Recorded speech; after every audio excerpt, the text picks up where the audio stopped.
Hi guys, I am Vikram and today I will start past continuous tense. What is the meaning of past continuous tense? Past continuous tense का मतलब होता है कि कोई भी कार्य क्रिया जो पूर्व में चल रही थी और समय का जिक्र ना हो, तो इस प्रकार के वाक्यों की पहचान की जाती है पास्ट continuous टेंस के तहत।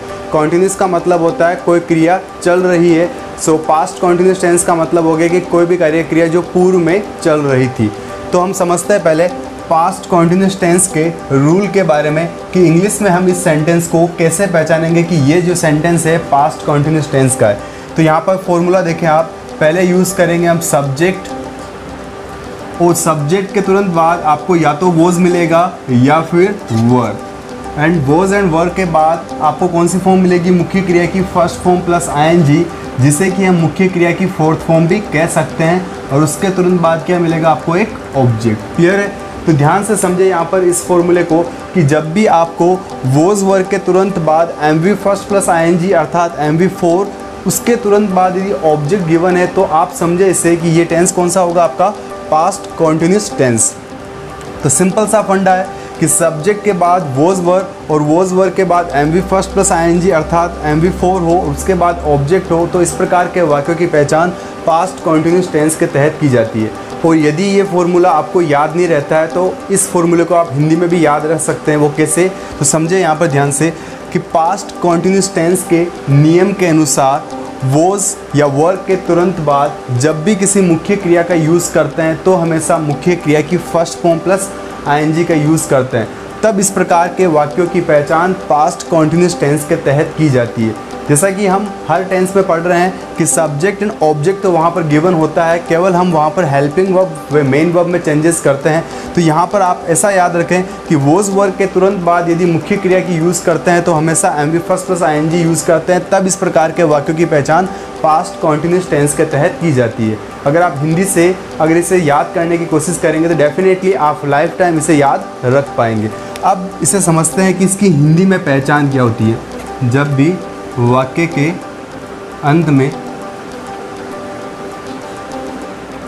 रहा था, रही थी, रहे थे, क्या याद रखना है? जब भी वाक्य के अंत में रहा था, रही थी, रहे थे, वह समय का जिक्र ना हो। किसका? समय का जिक्र ना हो। समय का जिक्र ना हो इसका मतलब है, सीधा सा मतलब है कि वहाँ पर समय इंक्लूड नहीं होता है। समय जब भी इंक्लूड हो जाए तब वो टेंस बनता है आपका पास्ट परफेक्ट कॉन्टिन्यूस टेंस, जिसे हम पढ़ेंगे अगले वीडियो लेक्चर में। तो अभी यहाँ ध्यान से समझें कि जब भी वाक्य के अंत में रहा था, रही थी, रहे थे, वह समय का जिक्र ना हो अर्थात उसमें समय का यूज़ ना हो, तो इस प्रकार के वाक्यों की पहचान पास्ट कॉन्टिन्यूस टेंस के तहत की जाती है।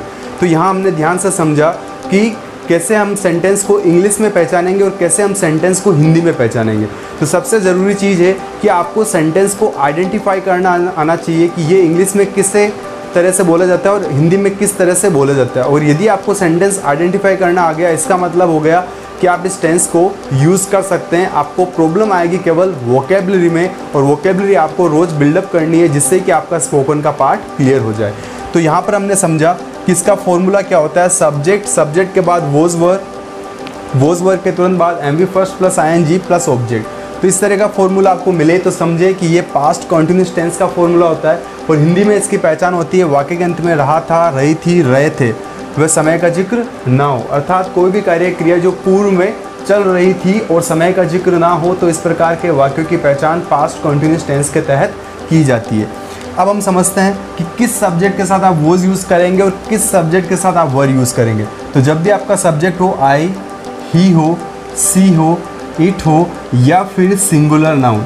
सिंगुलर नाउन का मतलब होता है एक वचन संज्ञा, तो उसके साथ क्या यूज़ करेंगे? वॉज यूज़ करेंगे। तो सिंपल सा फंडा है, याद रखें जब आपका सब्जेक्ट आई हो, ही हो, सी हो, इट हो या फिर सिंगुलर नाउन हो तो उसके साथ क्या यूज़ करेंगे? हेल्पिंग वर्ब में वॉज यूज़ करेंगे। जब आपका सब्जेक्ट वी हो, यू हो, दे हो या फिर प्लूरल नाउन,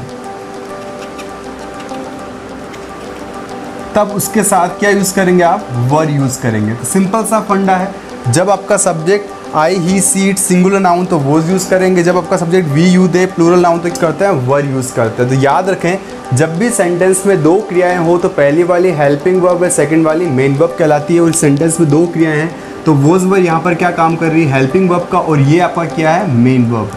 क्लियर। और लास्ट वीडियो लेक्चर में हमने past simple tense without motion के बारे में पढ़ा था और वहाँ पर समझा था कि वोज वर्ब वहाँ पर इकलौती क्रिया होने के कारण मुख्य क्रिया के रूप में पहचानी गई थी। और यदि वो वीडियो लेक्चर आपने नहीं देखा है तो डिस्क्रिप्शन में जाके आप वीडियो लेक्चर देखें, जिससे कि आपको पास्ट कंटिन्यूअस टेंस क्लियर हो जाए। तो याद रखें कि वोज वर्ब के बाद अगर आपने आईएनजी फॉर्म यूज़ किया, उसके तुरंत बाद अगर ऑब्जेक्ट यूज़ किया है तो उस प्रकार के वाक्यों की पहचान पास्ट कंटिन्यूअस टेंस के तहत की जाती है। अब हम बात करते हैं एक लैंग्वेज के बारे में कि ये पार्ट हो गया आपका ये समझने का कि पास्ट कंटिन्यूअस टेंस को हिंदी में कैसे समझेंगे और इंग्लिश में कैसे समझेंगे और कहाँ पर हम वोज यूज़ करें और कहाँ वर यूज़ करें। अब बात आती है, मेन इंपॉर्टेंट बात आती है कि स्पोकन का पार्ट क्या है। तो केवल पॉजिटिव, नेगेटिव, इंटरोगेटिव एंड इंटरनेगेटिव पढ़ लेने से आप एक लैंग्वेज का पार्ट नहीं सीख पाएंगे। लैंग्वेज सीखने के लिए हमें ये मालूम होना चाहिए कि जब भी सब्जेक्ट के ऊपर या फिर ऑब्जेक्ट के ऊपर स्ट्रेस लगाते हुए अर्थात एम्फसाइज करते हुए बोलने की ज़रूरत पड़े तो पॉजिटिव या इंटरोगेटिव वाक्यों को हम वहाँ पर ओनली शब्द से स्ट्रेस लगा के सेंटेंस को फ्रेम कर सकते हैं। तो आज हम जानेंगे स्पोकन का बहुत ही इंपॉर्टेंट रूल। तो पूरे वीडियो को देखें तभी जाके आप इस इंपॉर्टेंट रूल को समझ पाएंगे और आपका स्पोकन भी क्लियर होगा जब आप वोकेबलरी को बिल्डअप करते जाएंगे। तो अब हम बात करते हैं रूल के बारे में कि कैसे हम पॉजिटिव के रूल्स को समझेंगे और कैसे हम वहाँ पर स्ट्रेस अर्थात एम्फसाइज करते हुए सेंटेंस को फ्रेम करेंगे। तो ध्यान से समझें यहाँ पर आप।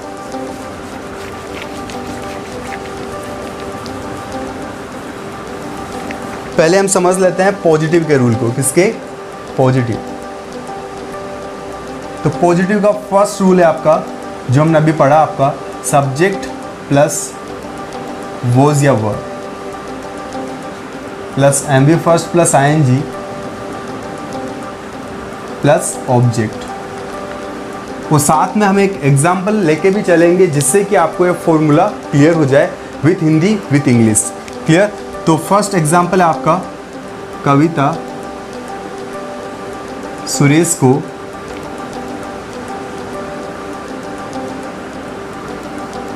डांट रही थी। कविता सुरेश को डांट रही थी। तो यहाँ देखा आपने सेंटेंस में कि कविता यहाँ पर क्या है, सिंगुलर एक सब्जेक्ट है और पीछे वाक्य के अंदर में क्या है, इसके आपने रहा था, रही थी, रहे थे और कहीं समय का जिक्र हुआ क्या इसमें? नहीं हुआ। तो इस प्रकार के वाक्य किस टेंस के तहत बोले जाते हैं? पास्ट कॉन्टिन्यूस टेंस के तहत। क्लियर है? यहाँ तक क्लियर हुआ आपको कि जब भी वाक्य के अंत में रहा था, रही थी, रहे थे आए तो इस प्रकार के वाक्यों की पहचान पास्ट कॉन्टिन्यूस टेंस के तहत की जाती है जब इसमें समय इंक्लूड ना हो। अब यहाँ पर क्या यूज़ किया, यहाँ पर कविता, और कविता क्या एक सिंगुलर नाउन है। सिंगुलर नाउन अर्थात सिंगुलर सब्जेक्ट तो क्या यूज़ करेंगे? वोज। कविता वोज। और डांटने को बोलते हैं स्कॉल्ड, और यहाँ पर हमें यूज़ करना आईएनजी फॉर्म में तो क्या यूज़ करेंगे? स्कॉल्डिंग। तो Kavita was scolding Suresh. Kavita was scolding Suresh. तो यहाँ समझा हमने, कविता यहाँ पर क्या है? सब्जेक्ट है। वोज यहाँ पर क्या यूज़ किया आपने? Helping verb. स्कॉल्डिंग यहाँ पर क्या है? MV first plus ING and Suresh यहाँ पर क्या आपका एक ऑब्जेक्ट है। क्लियर है? तो यहाँ पर हमने समझा कि कविता एक सब्जेक्ट है, वोज यहाँ पर हेल्पिंग वर्ब है, स्कॉल्डिंग यहाँ पर MV first plus ING and Suresh यहाँ पर क्या ऑब्जेक्ट है। देखा यहाँ पर कि रूल यहाँ पर पूरा पूरा हमने फॉलो कर दिया है। तो यहाँ से सेंटेंस इस रूल से बना है। इस रूल को आपको याद करना पड़ेगा, प्रैक्टिस करनी पड़ेगी। अगर आप इसे हिंदी में याद करने की कोशिश करेंगे तो जल्दी से आपको याद हो जाएगा। अब बात करते हैं सेकंड सेंटेंस, वो भी पॉजिटिव का ही है। वो सेंटेंस कब बोलने की ज़रूरत होती है? ध्यान से समझे यहाँ पर कि मैंने फ्रेंड को कहा कि कविता सुरेश को डांट रही थी। तो फ्रेंड ने कहा कि कविता सुरेश को नहीं डांट रही थी, सुमन सुरेश को डांट रही थी। और मुझे अपनी बात साबित करनी है कि कविता ही सुरेश को डांट रही थी, अर्थात मुझे सब्जेक्ट के ऊपर एम्फेसाइज अर्थात स्ट्रेस या जोर या दबाव डालते हुए बोलने की ज़रूरत पड़े। तो पहले हम बात कर लेते हैं फॉर्मूले की। तो फॉर्मूला क्या होगा यहाँ पर? सब्जेक्ट, और सब्जेक्ट के तुरंत बाद क्या यूज़ करेंगे? ओनली शब्द से स्ट्रेस। यदि आपने लास्ट वीडियो लेक्चर नहीं देखे हैं पास्ट टेंस के तो वो देखें, ताकि आपको ओनली शब्द से जो स्ट्रेस है वो भी क्लियर हो जाए अच्छे से। ओनली के बाद क्या यूज़ करेंगे हम? वोज या वर। वोज वर्क के तुरंत बाद क्या यूज़ करेंगे? MV first plus ING and plus एक ऑब्जेक्ट। क्लियर। अब इसका सेंटेंस हिंदी में क्या बनेगा? मैंने कहा कविता सुरेश को डांट रही थी। फ्रेंड ने बोला कविता सुरेश को नहीं डांट रही थी, सुमन सुरेश को डांट रही थी और मुझे अपनी बात साबित करनी है, कविता ही सुरेश को डांट रही थी। तो हिंदी में सेंटेंस क्या होगा?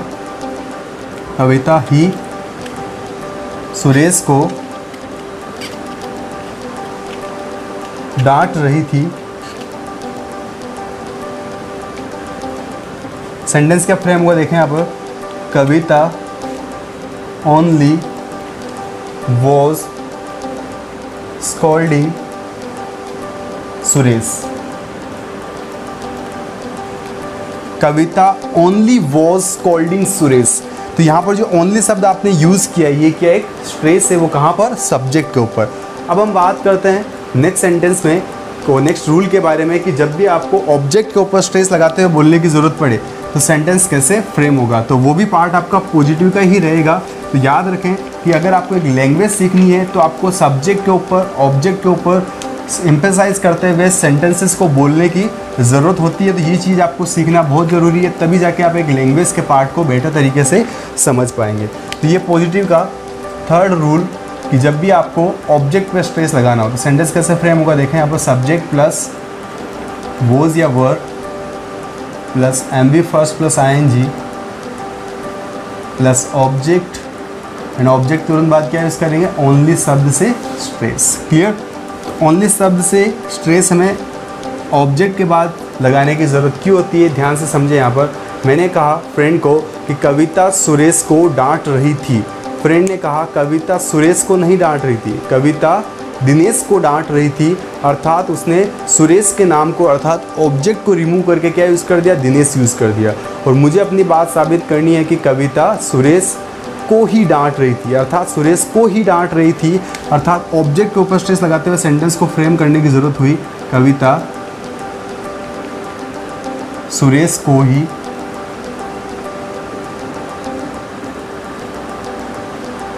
डांट रही थी। सेंटेंस क्या फ्रेम होगा इंग्लिश में देखें, कविता वॉज स्कॉल्डिंग सुरेश ओनली। तो यहाँ पर हमने ध्यान से समझा कि हमने यहाँ पर ओनली जो शब्द यूज़ किया है वो कहाँ पर यूज़ किया है? ऑब्जेक्ट के तुरंत बाद। तो ये कब ज़रूरत होती है? तब ज़रूरत होती है जब हमें एक लैंग्वेज को अर्थात अपनी कही गई बात पर यकीन दिलाते हुए अर्थात जोर या दबाव डालते हुए बोलने की ज़रूरत पड़े, तब हम सेंटेंस को इस तरीके से फ्रेम कर सकते हैं। तो याद रखें पॉजिटिव के 3 सेंटेंस हमने फ्रेम किए, ये दोबारा रिपीट हो रहा है, आप समझे इसे ध्यान से। कविता सुरेश को डांट रही थी, कविता वॉज स्कॉल्डिंग सुरेश। कविता ही सुरेश को डांट रही थी, Kavita only was scolding Suresh.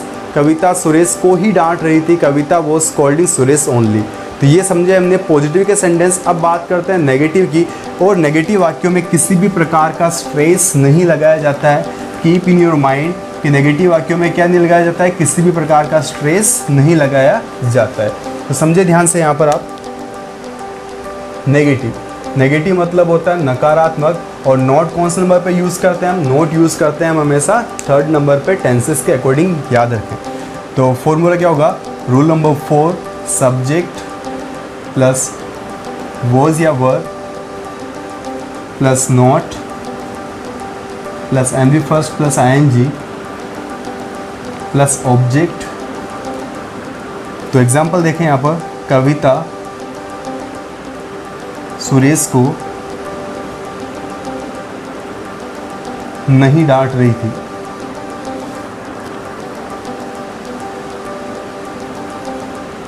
Kavita Suresh को नहीं डांट रही थी, नेगेटिव वर्ड है तो याद रखें कौन से नंबर पे यूज़ करेंगे? 3rd नंबर पे। तो कविता was not scolding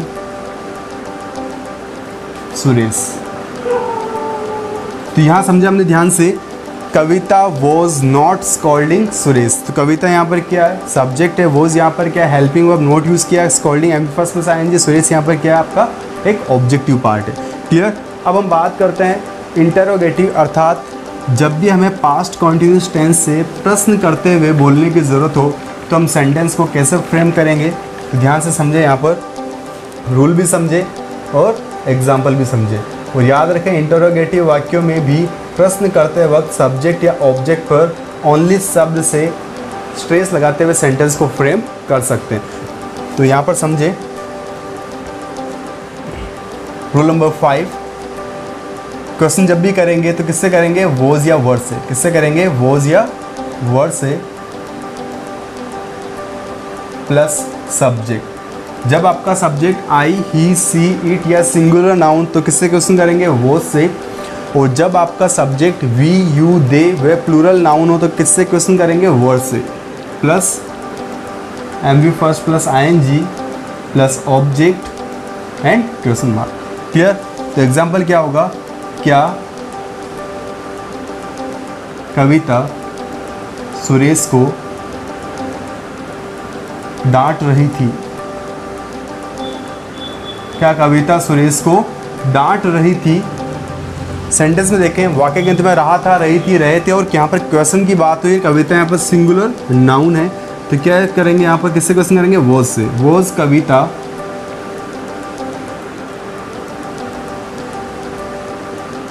scolding Suresh and question mark. Was Kavita scolding Suresh.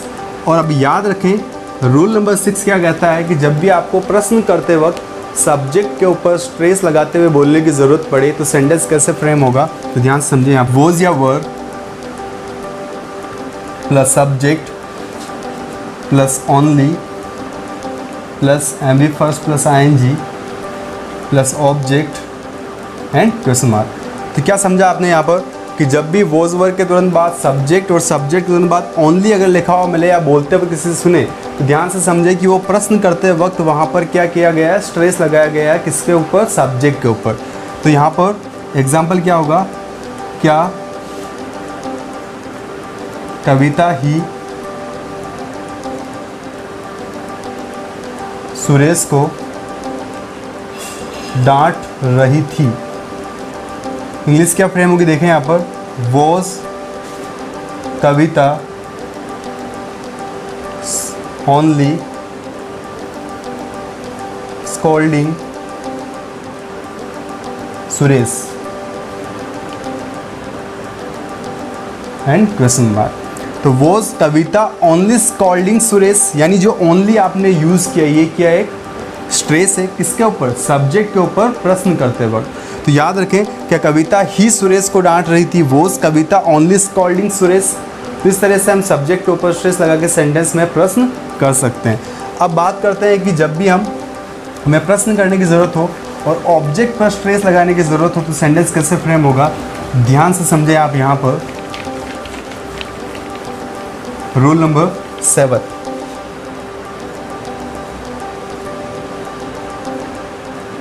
Was या were plus subject plus MV first plus ING plus object and object के तुरंत बाद क्या यूज़ करेंगे, ओनली शब्द से क्या यूज़ करेंगे, स्ट्रेस एंड यहाँ पर क्या यूज़ करेंगे, क्वेश्चन मार्क। एग्जाम्पल क्या होगा देखें यहाँ पर, क्या कविता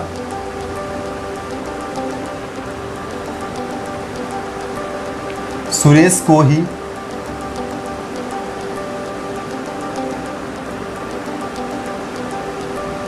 डांट रही थी।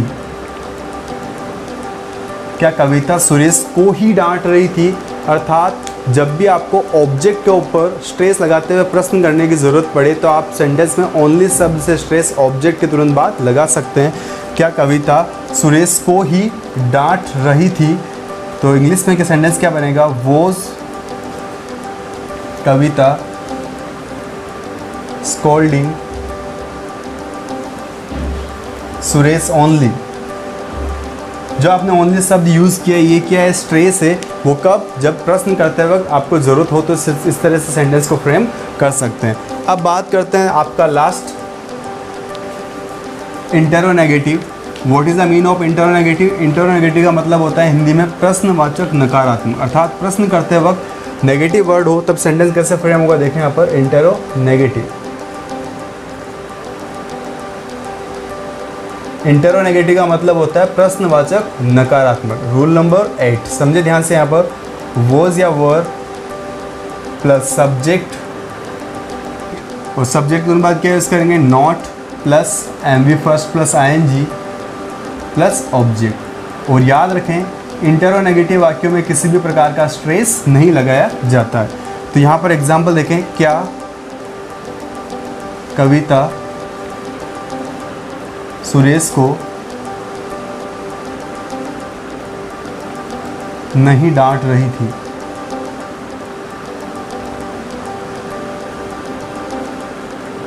क्या कविता सुरेश को नहीं डांट रही थी? Was Kavita not scolding Suresh? Clear? तो इंटरनेगेटिव मतलब होता है प्रश्नवाचक नकारात्मक। रूल देखें, वॉज वर्ब के बाद सब्जेक्ट और नॉट कौन से नंबर पर? थर्ड नंबर पे MV first plus ING plus object and question mark. Example देखें, क्या कविता सुरेश को नहीं डांट रही थी? Was Kavita not scolding Suresh? तो जो भी हमने अभी पास्ट कॉन्टिन्यूस टेंस के विथ रूल विथ एग्जाम्पल पढ़े हैं, तो पास्ट कॉन्टिन्यूस टेंस के इसी एग्जाम्पल को 8 तरीके से कैसे फ्रेम करते हैं वो मैं आपको एक साथ फ्रेम करके बताऊंगा विथ हिंदी विथ इंग्लिश। और इसी तरह से आपको घर पर और एग्जाम्पल लेके प्रैक्टिस करनी है जिससे कि आपका स्पोकन क्लियर हो जाए। तो एग्जाम्पल था आपका, कविता सुरेश को डांट रही थी, कविता वॉज स्कॉल्डिंग सुरेश। कविता ही सुरेश को डांट रही थी, Kavita only was scolding Suresh. Kavita Suresh को ही डांट रही थी, Kavita was scolding Suresh only. Negative, Kavita Suresh को नहीं डांट रही थी, Kavita was not scolding Suresh. Interrogative, क्या कविता सुरेश को डांट रही थी? Was Kavita scolding Suresh. और इसका ओनली शब्द का स्ट्रेस सब्जेक्ट के बाद कैसे लगेगा? क्या कविता ही सुरेश को डांट रही थी? Was Kavita only scolding Suresh. फिर ऑब्जेक्ट के बाद स्ट्रेस देखें यहाँ पर, क्या कविता सुरेश को ही डांट रही थी? Was Kavita scolding Suresh only. And interronegative, क्या कविता सुरेश को नहीं डांट रही थी? Was Kavita not scolding Suresh. तो इस तरीके से आपको घर पर with Hindi with English practice करनी है जिससे कि आपका स्पोकन क्लियर हो जाए। तो मैं एक एग्जांपल आपको होमवर्क के लिए दूंगा और आपको मैं यहाँ पर एक्सप्लेन करूँगा कि किससे आपको वहाँ पर किस तरीके से आपको वहाँ पर ओनली शब्द से स्ट्रेस लगाना है और सेंटेंस को कैसे फ्रेम करना है। आप एक नोटबुक बना के उसमें नोट डाउन करें और भी सेंटेंस और भी एग्जाम्पल लेके प्रैक्टिस करें। Because reason behind it, if you take more and more example and you will get more and more knowledge in English.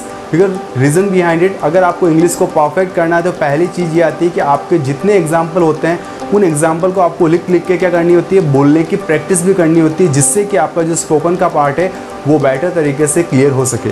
तो यहाँ पर समझते हैं अब एक और एग्जाम्पल, उसको मैं आपको केवल समझाऊंगा, आपको उसे होमवर्क में नोट डाउन करना है जिससे कि आपका जो स्पोकन का पार्ट है वो अच्छे से क्लियर हो जाए।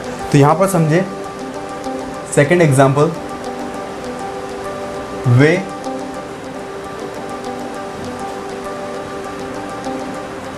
वहाँ जा रहे थे। वे वहाँ जा रहे थे अर्थात यहाँ पर वाक्य के अंदर में रहा था, रही थी, रहे थे का यूज़ हुआ और समय का जिक्र नहीं हुआ। और यहाँ पर क्या यूज़ किया, सब्जेक्ट यूज़ किया। तो यहाँ प्लूरल सब्जेक्ट है क्या आपका, दे।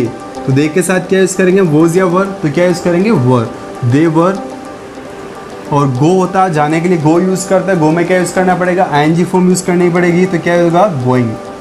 दे वर गोइंग। एंड वहाँ को बोलते हैं देयर, क्या होता है, THERE। याद रखें एक देयर होता है THEIR, इसका मतलब होता है उनका या उनकी, ये एक प्रोनाउन है। और देयर ये होता है मतलब होता है इसका वहाँ।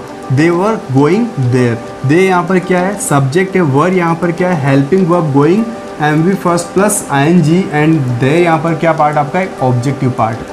क्लियर है?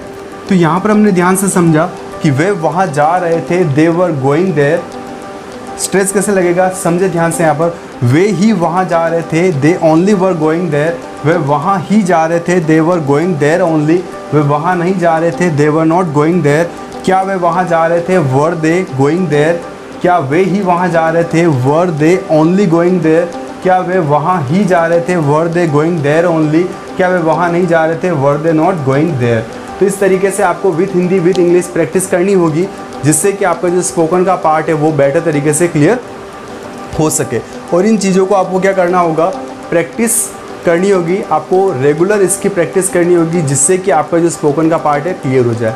And if you want to try to improve your English, then definitely you need to speak in English with your family members, then definitely you are able to speak in English. सो आप try करें अपनी family member के साथ, अपने relative के साथ, अपने मित्रों के साथ आप इंग्लिश बोलने का ट्राई करें, because reason behind it this is very important part of our life. अगर आप इस चीज़ को अभी क्लियर कर लेंगे तो आपको डेफिनेटली आगे लाइफ में कहीं प्रॉब्लम नहीं आएगी। सो आज के लिए इतना ही, मिलेंगे नेक्स्ट वीडियो लेक्चर में। Thanks for watching this video.